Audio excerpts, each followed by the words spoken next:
Hello, my name is Joyce. I am 26 years old, living in Phoenix, Arizona. My life today may look peaceful to an outsider, but behind that calm surface lies a storm I never thought I would have to face. 2 years ago, I married Aaron, the man I love deeply. My parents never approved of him. To them, he was beneath me. He didn't come from money, didn't wear fancy suits, or own any high-profile business like the men they had imagined for me. But to me, Aaron was everything: honest, kind, hardworking, and the only person who saw me for who I truly was. We lived together in a small but cozy apartment. It may not be a mansion like my parents' house, but it's filled with love, something I never felt growing up in my family's cold, judgmental walls. Now, 6 months into my pregnancy, our excitement grows with each passing day. Aaron and I are expecting twins. I often sit on our little balcony, hands resting on my growing belly, dreaming of the beautiful life we're about to build. My heart swells every time Aaron talks to my belly, whispering promises to our unborn babies. For a moment, I thought I had finally escaped my family's toxicity, their constant judgment, comparisons, and emotional manipulation. But deep down, a part of me knew they wouldn't stay silent for long. I just didn't expect that their betrayal would hit me so hard, so cruelly. And then, one ordinary morning, my phone buzzed. It was a message from my mother, Christina. "Come home tonight at 6 p.m. We need to talk." There was no explanation, no warmth, just that short, cold message. I felt uneasy. I hadn't been to their house in months, not since they made their feelings clear about my marriage. But I tried to stay positive, thinking maybe, just maybe, they wanted to make peace now that I was carrying their grandchildren. I couldn't have been more wrong. As the day went on, my mind kept circling back to that message. I tried to brush it off, convincing myself not to overthink. Aaron, as always, noticed the worry behind my forced smile. "Are you sure you want to go alone, Joyce?" he asked gently, as he poured me a cup of tea. "I can take the evening off and come with you." I shook my head, placing my hand softly on his. "No, honey, I think it's better if I go alone this time. Maybe they just want to talk and clear things up. If they see you, it might make things tense again." He didn't argue. Aaron always respected my choices, even when he worried. But before we left, he placed both hands on my belly and whispered softly to our babies, "Mommy's brave, and so are you. I'll be right here if you need me." We drove quietly to my parents' house. Their luxurious suburban home stood tall and proud, the perfect image of success they loved to flaunt. But for me, it never felt like home. It always carried the cold air of control and perfectionism. As we pulled up into their driveway, Aaron gently squeezed my hand one last time. "Call me if anything feels off," he said. "I will," I promised with a faint smile, trying to steady my breathing. Aaron waited until I safely reached the front door. After seeing my mother open it, he drove off to run some errands as planned. The moment I stepped inside, a strange chill ran through me. The house was unusually quiet. There was no smell of my mother's cooking, no music playing in the background, only heavy silence. I slowly walked into the living room. My mother, Christina, father, Edward, brother, Tyler, and sister, Martha, were all sitting stiffly on the long leather couches, their faces expressionless. The air felt thick, heavy, like walking into a courtroom rather than my parents' home. "Hello," I greeted softly, forcing a polite smile. No one responded. Only Tyler looked at me directly, not with warmth, but with something cold or calculated. "Sit down," my father finally said, pointing to a single chair near the window. I obeyed, my heart beating a little faster, sensing that this wasn't a casual family meeting at all. And then the ambush began. For a moment, no one spoke. I could hear nothing but the faint ticking of the antique clock hanging above the fireplace. My palms grew damp as I waited, unsure of why I was really. Then Tyler leaned forward, placing a printed paper onto the glass coffee table in front of me. "You've been stealing from Mom and Dad's retirement fund," he said coldly. My eyes darted to the document. It was a bank statement with multiple transactions circled in red ink. One transfer caught my attention immediately, a $100,000 withdrawal with the recipient name listed as S. Bennett. I stared at the paper in shock, my throat tightening. What is this? I never touched that account. I don't even have access to it. Don't play innocent, Joyce, my sister Martha snapped, her voice sharp and cutting. The evidence is right here. You've been taking advantage of Mom and Dad ever since you married. That's not true, I said, my voice trembling but firm. I've never taken a single dollar from anyone. You know that. You think we're stupid? My father, Edward, barked. You've always been selfish. Ever since you married Aaron, you've been a disappointment to this family. And now you're stealing from us? Tears welled up in my eyes, not from guilt, but from the cruel injustice of their words. Why would I steal from my own parents? You've never trusted me, but this is a complete lie. My mother, Christina, shook her head with cold disappointment. You've changed, Joyce. You're not the daughter we raised. You've embarrassed this family enough. I couldn't believe what I was hearing. This wasn't just a misunderstanding, it was a setup. And then Martha delivered the final blow. Honestly, she said with a smug grin, I wouldn't be surprised if you planned this from the start. You married beneath you, and when that wasn't enough, you went after our parents' money. I stood up, my chest heaving. Stop it. You know I didn't do any of this. But my father raised his hand, cutting me off. Enough. We've discussed it as a family. You're no longer part of this household, and you're no longer part of this family. For a moment, I froze, unable to process the cruelty of his words. Get your things and leave, Tyler added, his tone full of satisfaction. Your bags are already packed. We don't want you here. My knees weakened. My vision blurred with tears. I wasn't just being accused. I was being erased. But I wasn't prepared for what was coming next. Before I could say another word, my mother suddenly stood up, her eyes burning with rage. In one swift motion, she slapped me hard across the face. The sharp sting made my head snap to the side, and a gasp escaped my lips. My cheek burned instantly, but the pain in my heart was far worse. You ungrateful girl, Christina shouted. You've shamed us enough. I clutched my belly instinctively, terrified not just for myself, but for my babies. My legs wobbled as I tried to back away. But before I could move far, Tyler rushed toward me. Without a shred of hesitation, he grabbed a handful of my hair and yanked me backward with brutal force. I screamed as he dragged me across the smooth hardwood floor like I was nothing but trash.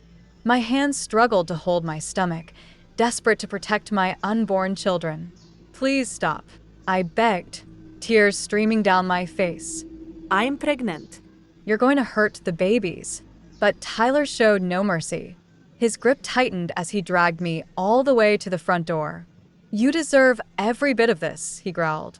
You brought this on yourself. Martha stood nearby, arms crossed, watching the scene with a twisted smile, as if she was savoring my humiliation. When Tyler finally reached the front door, he flung it open and shoved me onto the porch like I was nothing. The cold evening air hit my tear-streaked face as I stumbled, nearly falling to my knees. Don't ever come back here again, my father said coldly from behind him. You are dead to this family. The door slammed shut, leaving me alone in the darkness. For a moment, I couldn't move. My body trembled, my heart pounded violently inside my chest, and my head spun with terror. I gently placed my hands on my belly, feeling the faint kicks from inside. My babies were still with me, and that was all that kept me from falling apart entirely. With shaking hands, I fumbled for my phone. My vision blurred as I scrolled to Aaron's number. Aaron, I sobbed when he answered. Please come get me. I'm on my way, he said urgently. Stay where you are. I'm coming right now. Within minutes, his headlights appeared at the end of the driveway. As Aaron jumped out of the car, his face was pale with panic. The moment he saw me sitting on the front steps, sobbing and clutching my belly, his expression shifted into sheer horror. Oh my God, Joyce, he gasped, rushing to my side and dropping to his knees. Are you hurt? Are the babies okay? I tried to speak, but the words caught in my throat. My body shook uncontrollably as Aaron gently wrapped his arms around me, holding me close. Come on, he whispered firmly. We're going to the hospital right now. He helped me into the car as carefully as possible, one hand always steady on my stomach to protect the babies with every movement. My tears wouldn't stop, but his calm, focused voice kept me from collapsing completely. The drive to the hospital felt endless. I stared out the window, my mind spinning through everything that had just happened, the accusations, the betrayal, the violence. How could my own family do this to me? And to my unborn children? As soon as we arrived at the emergency room, Aaron rushed to the front desk. She's 6 months pregnant. She was assaulted, he explained urgently. The nurses acted quickly, guiding me into a private room. Monitors were hooked up. My blood pressure, heart rate, and contractions were carefully checked.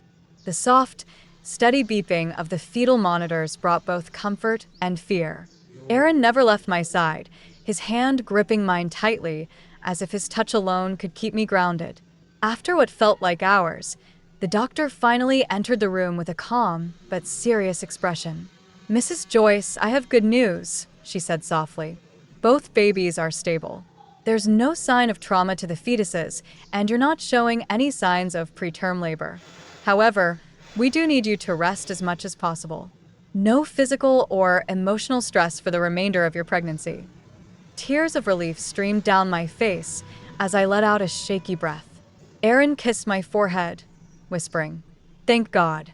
Thank God you're both okay." The doctor gave Aaron a long list of precautions before clearing me for discharge later that night. The hospital staff offered gentle words of comfort, but the weight inside my chest remained heavy. As we returned home to our apartment, I leaned into Aaron's shoulder, exhausted, but quietly determined. Sitting on our couch, wrapped in Aaron's arms, I finally found the strength to say what had been building inside me since that terrible evening. Aaron, they crossed a line this time. They tried to hurt our babies. They tried to destroy me. His eyes narrowed, his jaw clenched. I know, he said quietly but firmly. And now we fight back. The very next morning, we sat together in our small living room. The sun was barely up, but neither of us had slept. My body was still sore, but my mind was sharper than it had ever been. I couldn't let this go. Not for myself. Not for my children. Aaron reached out and held my hand tightly. Joyce, I already contacted Emily Reed. She's one of the best attorneys in town. She's expecting us. A few hours later, we walked into Emily's downtown law office. She was a tall, confident woman in her late 30s with piercing eyes that made me feel both safe and understood the moment we sat down. I've reviewed the information Aaron sent me last night, Emily said, her voice calm but powerful. This isn't just family drama. This is criminal, assault, financial fraud, identity theft, conspiracy. And considering your pregnancy, the charges of aggravated assault carry even more weight. As I explained everything, from the false accusations to the physical attack, Emily took careful notes, her expression never once showing doubt or hesitation. The first step, she continued, is filing a criminal complaint. We'll also request a full investigation into the alleged theft. I have contacts who can subpoena bank records, computer logs, and surveillance data. I nodded, my voice shaking slightly. I just want justice, Emily. Not revenge. Justice, she promised. You'll have it. Within days, the investigation was in full swing. Police officers visited my parents' house, collecting documents, computers, and bank statements. The truth began to unfold much faster than I expected. Through forensic analysis of my mother's computer, it was discovered that someone had accessed my personal financial information on the very day I used her laptop to submit my scholarship application months ago. All digital traces led back to one person, Tyler. He had used a saved password manager to access my credentials and used my identity to steal $100,000 from my parents' retirement fund, framing me as the thief. At the same time, police uncovered emails and messages exchanged between Tyler and Martha, planning the entire trap and preparing to accuse me in front of the family. The case against them was airtight. Within 1 week, arrest warrants were issued for all of them. Tyler, financial fraud, hacking, theft, and physical assault. Martha, conspiracy, intellectual property theft, and perjury. Christina and Edward, assault, aiding in fraud, and conspiracy. One by one, they were arrested and let out of their home in handcuffs. As I watched the news report later that evening, footage of their arrests playing on the screen, I felt no joy. Only a strange mix of relief and sadness. These were the people who raised me, and yet they had tried to destroy me. Aaron gently wrapped his arm around my shoulders as we both stared at the screen. "It's only the beginning, Joyce," he whispered. "Now the real truth will be heard." Weeks passed, but my determination only grew stronger. With Emily Reed guiding us, we prepared for the most important battle of my life, the court trial. The courtroom was large, but it felt suffocating as I walked in. Aaron held my hand tightly, his silent strength keeping me steady. On the opposite side sat my parents, brother, and sister, all expressionless, hiding behind their expensive attorneys. Judge Rebecca Collins, a stern woman in her early 50s, presided over the case. Her sharp eyes scanned every face in the room as the trial began. Emily rose confidently and began presenting the case. The prosecution started with a physical assault. "Your Honor," Emily said firmly, "the defendant, Christina Bennett, physically assaulted my client, who was 6 months pregnant at the time. Tyler Bennett then dragged her by the hair and violently threw her out of the house. This was not only a physical attack, but an intentional act to endanger the lives of both mother and unborn twins." The medical reports from the hospital were presented as evidence, along with photographs taken that night, my bruises still clearly visible. Next came the financial fraud. Emily presented detailed forensic evidence pulled from my mother's computer, access logs, IP addresses, and security reports, all pointing directly to Tyler. "This was not an accident," Emily continued. "Tyler Bennett intentionally used saved password managers and logged into Joyce's financial accounts while she was using her mother's computer. Months earlier, he transferred $100,000 from the retirement fund into a hidden personal account, framing my client." Screenshots of Tyler's emails to Martha were displayed on the courtroom screen. Their cold, calculated words spelled out their entire plan to frame me. Martha's role was undeniable as well. Emily exposed how she had stolen my biotech project and presented it publicly under her own name, attempting to launch her own startup on stolen work. My original project drafts, timestamps, and advisor records were all laid before the court as undeniable proof. As the recordings played, Tyler's voice discussing how easy it was to frame me, and Martha mocking my work, the courtroom fell silent. Even my parents looked visibly shaken for the first time. The defense attorneys tried to argue that it was all a family misunderstanding, that emotions had clouded judgment. But Judge Collins wasn't moved. After reviewing all the evidence, she delivered her initial ruling. "This court finds overwhelming proof of intentional fraud, identity theft, assault, and conspiracy. The actions committed were not the result of misunderstanding, but of premeditated harm designed to financially and emotionally destroy the plaintiff." I sat frozen as the judge listed the charges. Then, finally, she turned and addressed me directly. "Mrs. Joyce, this court recognizes not only your innocence, but your incredible strength to stand up against your own family. Justice will be served." Tears welled up in my eyes as Aaron gently squeezed my hand. The truth was finally free. But the sentencing was still to come. The courtroom reconvened 2 weeks later for the sentencing hearing. This time, the energy in the room was entirely different. The defense had nothing left. Their lies had collapsed under the weight of hard evidence. Judge Rebecca Collins looked directly at my family as she delivered her sentencing, her voice steady, calm, but powerful. After thorough examination of all evidence, testimonies, and digital records, this court sentences the following. She paused for a moment, her eyes shifting to Tyler first. Tyler Bennett for financial fraud, identity theft, aggravated assault on a pregnant woman, and conspiracy. बोल You कर are जरा. hereby sentenced to 12 years in state prison without the ना possibility of early Gmail parole. होवे ना Your number होवे. intentional actions not only caused financial harm, but recklessly endangered two unborn children. Tyler sat still, his face pale, as though the weight of his crimes had finally hit him. The judge then turned to Martha. Martha Bennett, for intellectual property theft, conspiracy, perjury, and fraud, you're sentenced to 7 years in prison. Your attempt to steal and profit from your sister's research was deliberate, malicious, and unethical. Martha's confident posture crumbled, her head dropping as the reality of prison set in. Then came my parents. Christina Bennett, for physical assault, aggravated assault on a pregnant woman, aiding in fraud, and conspiracy, you are sentenced to 6 years in state prison.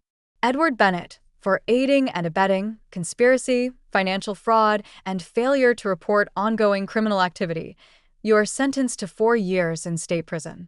As Judge Collins finished, she glanced one last time toward me.